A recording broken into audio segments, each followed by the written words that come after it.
आपने एक कहावत तो सुनी होगी, जल है तो जीवन है, जल है तो कल है। ये बात सिर्फ धरती पर ही नहीं बल्कि पूरे ब्रह्मांड पर लागू होती है। जब भी हम इस ब्रह्मांड में पृथ्वी को छोड़कर कहीं और जीवन के बारे में सोचते हैं तो सबसे पहले जो चीज दिमाग में आती है वो है जल।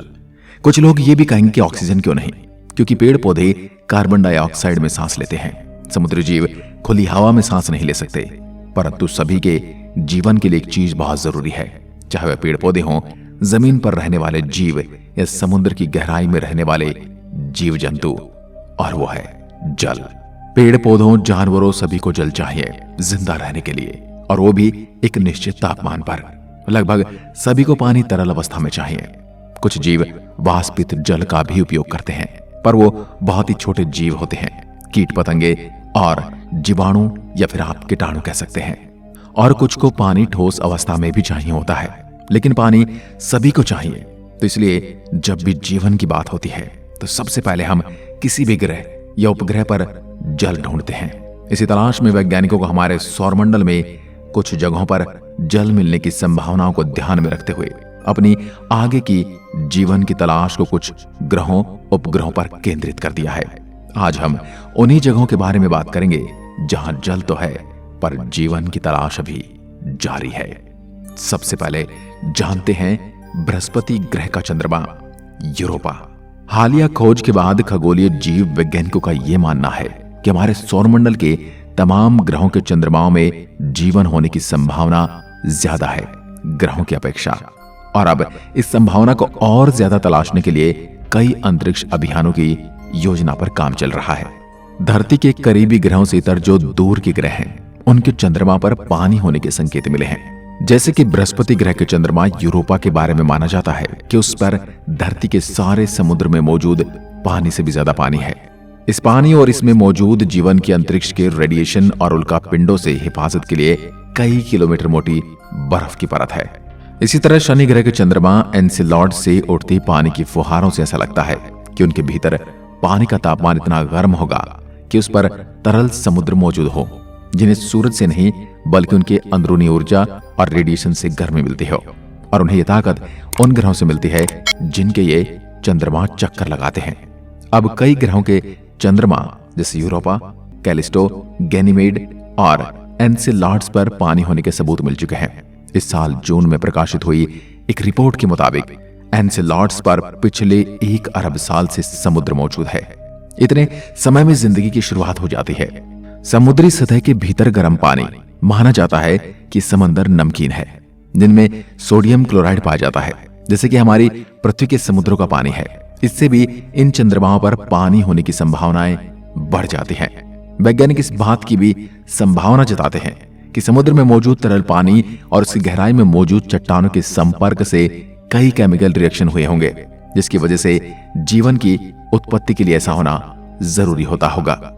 नासा के कैसिनी मिशन ने एनसेलाड्स चंद्रमा पर पानी के भाप का अध्ययन करके यह अंदाजा लगाया कि उसी की समुद्री सतह के भीतर गर्म पानी के सोते हैं जो पानी का तापमान बढ़ाने का काम करते हैं। ऐसे ही पानी के सोते धरती के समुद्री तल पर भी मौजूद हैं।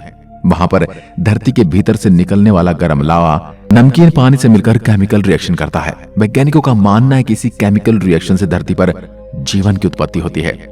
समुद्र की तलहटी तक सूर्य की किरणें नहीं पहुंच पाती। वैज्ञानिकों का अनुमान है कि ऐसा ही बृहस्पति और शनि ग्रहों के चंद्रमाओं पर मौजूद समुद्र के साथ हुआ होगा।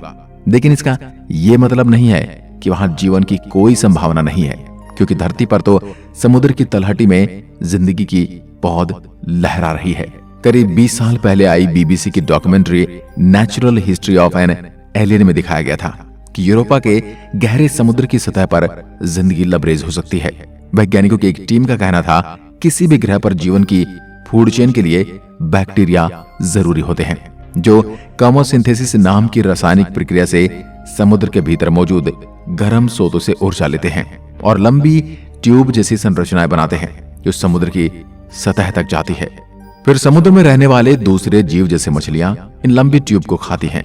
फिर उन्हें शार्क जैसी शिकारी मछलियां खाती हैं। ये फूड चेन धरती पर मिलती है। दूसरे ग्रहों के चंद्रमा पर ऐसी फूड चेन की संभावना कम ही है। हालांकि हमारी धरती के लंबे इतिहास में 90% समय तक बैक्टीरिया पर आधारित फूड चेन ही चलती रहती है।